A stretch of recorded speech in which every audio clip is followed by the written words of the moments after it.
உறவுகள் அனைவருக்கும் என் அன்பான பணிவான வணக்கங்கள். கடந்த சித்திரை மாதம் 29ஆம் தேதி எமது தாயகத்தில் மக்களின் எதிர்கால அரசியலை புதிய வடிவத்தில் முன்னெடுத்துச் செல்லும் முகமாக ஐக்கிய மக்கள் கட்சியை அறிமுகம் செய்து வைத்தோம். தற்போது அப்பெயரில் சிறிய மாற்றம் செய்து ஐக்கிய மக்கள் ஜனநாயக கட்சி என நடைமுறைப்படுத்தி வருகின்றோம்.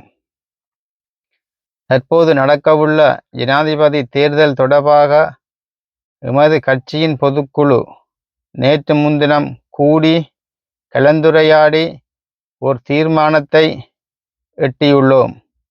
அத்தீர்மானமானது இனம் சார்ந்து மொழி சார்ந்து மக்களின் எதிர்கால இருப்பு கருதி எடுக்கப்பட்டுள்ளது. அத்தீர்மானமானது இனத்தின் அடையாளமான தமிழ் பொது வேட்பாளரை ஆதரிப்பதென தீர்மானித்துள்ளோம். எனவே உறவுகள் அனைவரும் அடையாளமான தமிழ் இனத்தின் அடையாளமான தமிழ் பொது வேட்பாளரை ஆதரித்து அவருக்கே எமது வாக்குகளை பெருவாரியாக செலுத்தி இனத்தின் வலிமையை நிலைநிறுத்த வேண்டியது ஒவ்வொருவரும் கடமையாகும். எனவே உறவுகள் அனைவரும் எமது தமிழ் பொது வேட்பாளருக்கே வாக்களித்து அவரை வெற்றி பெறச் செய்ய வேண்டுமென, அதாவது அவர் வெற்றி பெறுவது என்பது ஜனாதிபதி தேர்தலில் ஜனாதிபதி ஆவது என்பது அல்ல. அவருக்கு எவ்வளவு பெருவாரியான வாக்குகள் விழுகின்றதோ அந்த அளவுக்கு இனத்தின் வலிமை நிரூபிக்கப்படும்.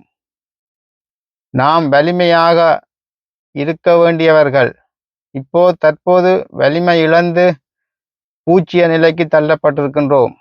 எமது வலிமையை மீண்டும் ஒரு முறை இலங்கை அரசிற்கும் சர்வதேச நாடுகளுக்கும் நிரூபித்து காட்ட வேண்டியது ஒவ்வொருவரின் கடமையாகும்.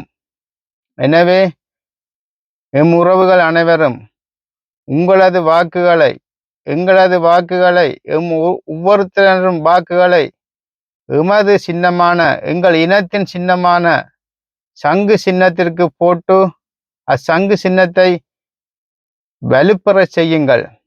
இனத்தின் வலிமையை காட்டுங்கள். நன்றி, வணக்கம்.